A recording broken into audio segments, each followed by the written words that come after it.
Hey gorgeous, it's Ker-leen. Thank you so much for tuning back into my channel. In today's video, I will be sharing some of the most expensive smelling fragrances in my perfume collection. These are some top tier Arabian fragrances in my perfume collection. This list is not exhaustive by any means. I have so many amazing Arabian fragrances, and this video will simply highlight 5 of the most expensive smelling fragrances. I am super duper excited to get into this video with you today, so if you're interested, then please stay tuned.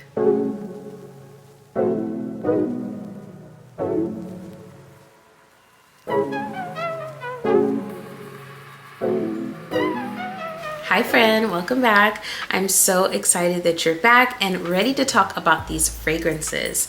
Before we do that, I want to welcome those of you who are new here.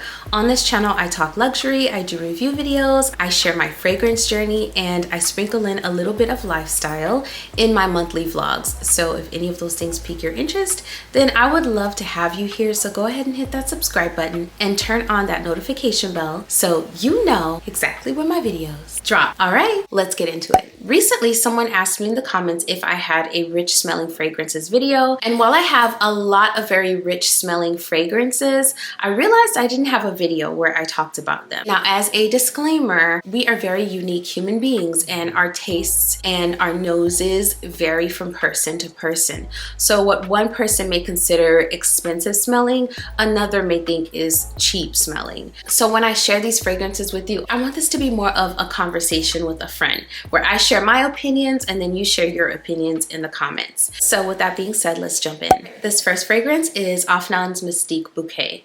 This is one of the more expensive smelling fragrances I have in my collection. It's the perfect scent for this time of year because it is warming up, and this is a fresh fragrance. This fragrance is a dupe for Parfums de Marly's Valaya. This fragrance is fruity, it's citrusy, it's very fresh, slightly powdery, it's slightly aquatic, slightly woody. Although this fragrance leans a little bit more feminine, it is something that I would consider and classify as unisex, meaning that anyone can wear this and enjoy this. This smells very similar to Valaya, almost exactly the same, except that this one is missing that aldehydic component that's in Valaya, and this one is also missing that akagala wood, which is such a bold woody note, and that note is very prominent in Valaya. If you want to get close to Valaya, I would highly recommend this fragrance. It's so beautiful, very affordable. A lot of you have told me that you enjoy this one over Valaya.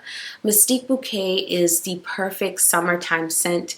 It's fresh, it's fruity, it's juicy, it's very soft. It dries down to a very light and slightly creamy musky fragrance, and it is so gorgeous. It feels very clean, very sophisticated, very expensive smelling. I would highly recommend this one. The next fragrance I have here is Al Haramain's Janoon Noir. Janoon Noir is another one of the fragrances I consider very expensive smelling in my perfume collection. This is supposed to be a dupe for Dama Bianca by Xerjoff, and this dupe is one that I think probably surpasses the OG as far as performance. This smells so sophisticated, so soft, so ethereal, and it is the perfect fragrance for this time of year when it's warming up and you just want to smell fresh, but maybe you're not into the aldehydic fragrances or the very aquatic fragrances. You want something that's a little bit different. This one is more creamy and powdery and vanillic, and it has a light orange, that kumquat in the background.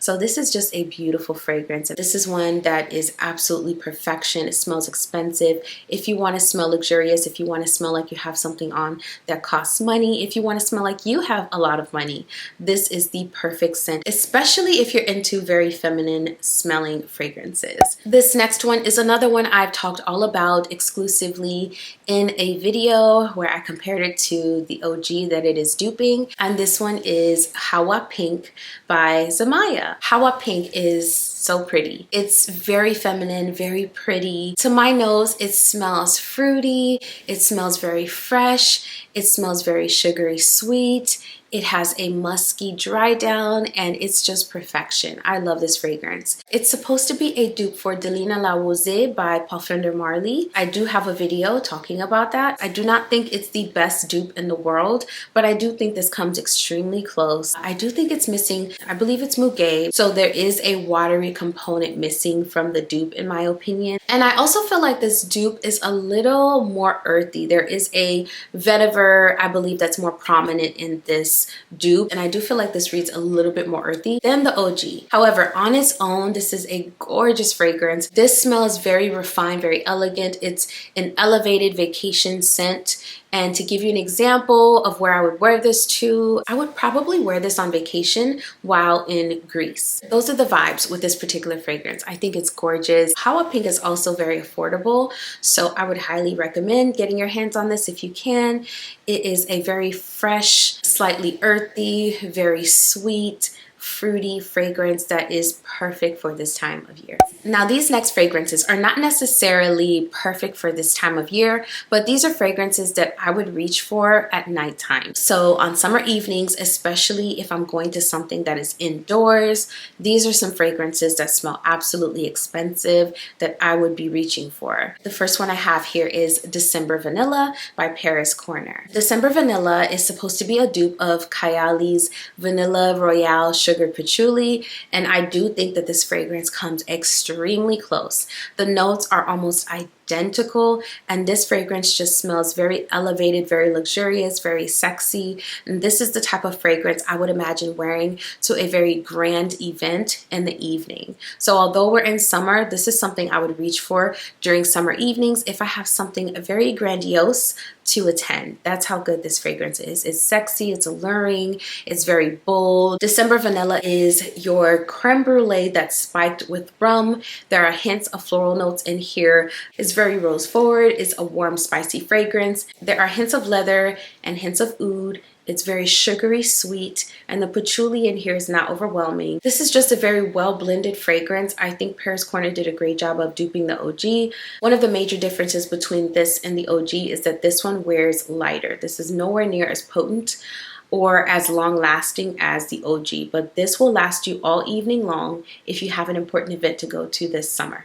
This is December Vanilla by Paris Corner. This next one is one that I do feel smells very expensive in the sense that it smells like a niche fragrance. This is a more cozy fragrance, one that I would wear in the evenings, one that I would wear at home, one that I would spritz on summer evenings right before bed. It gives a cozy feeling without feeling overly cloying or dense. This is one that would be perfect in the fall as well, but it's one that I do not mind wearing this summer. It's not a daytime fragrance, but this is one that I wanted to share because I love the way it smells. The blend of notes is gorgeous. It's silky and smooth, and the one that I'm rambling on and on about is Caramel Macchiato by Fragrance World. Caramel Macchiato is in the same vein as Lattafa's Khamra, but this one is lighter. It goes in a slightly different direction. This one does have an undertone of a caramel macchiato, although it's not very caramel forward. You kind of just get that sweetness that you would get in a caramel macchiato. This is also not a very coffee forward fragrance, so don't let the name fool you. It's called caramel macchiato, but it is neither caramel forward nor macchiato forward. In fact, this fragrance has dates as one of the notes. So just think about a very ripe date that's been put out to dry, kind of that sweetness and that stickiness you would get from that date. Just as it started to dry up, that's kind of the feel of this fragrance. So obviously this is a fragrance for those of you who are gourmand lovers and you want to smell yummy, especially during your summer evenings. It's hard to smell yummy in the daytime during summertime without feeling like the fragrance is just too heavy, it's too potent, it's giving you a headache, it's making you nauseous. So this is something I would wear summer evenings. When I first sprayed this fragrance, it smelled like cookies to me. It smelled like a spiced cookie, a cookie that has some cinnamon, maybe a little nutmeg. That's what it smelled like to me. And I also started to pick up on those dates, and that familiarity to Khamra started to come through as well. But I don't feel like this one wears exactly like Hamra. I do feel like it goes in a slightly different direction. It does wear a little bit softer. It's slightly more powdery. It's very creamy and it just smells delightful, delicious without being overpowering or nauseating or cloying. So this is one that I would highly recommend. I think it's fabulously blended, and this is one of the more expensive smelling fragrances in my collection because of how well blended this fragrance is. This performs and smells like a niche fragrance that is on the higher end, a more luxurious niche fragrance. This is Caramel Macchiato by Fragrance World. All right, friend, thank you so much for still being here. If you're here and you enjoyed the video, if it was helpful to you, don't forget to hit the like button on your way out because that really does help my channel grow. And if you enjoy fragrance content, I make quite a bit of it on this channel, and I would love it if you would become a part of the family. So go ahead and hit that subscribe button and turn on those notifications so you never miss another video. As we get ready to go about our day, I want to leave you with this reminder. There is no one quite like you. Sometimes everyday life can feel very mundane, but I want to remind you that every day, every interaction you have is an opportunity to let your unique light shine and to live out your purpose and share your unique beauty with the world around you. I will be over here doing the exact same thing. Thank you so much for watching this video. I will see you in the next one very soon. Bye.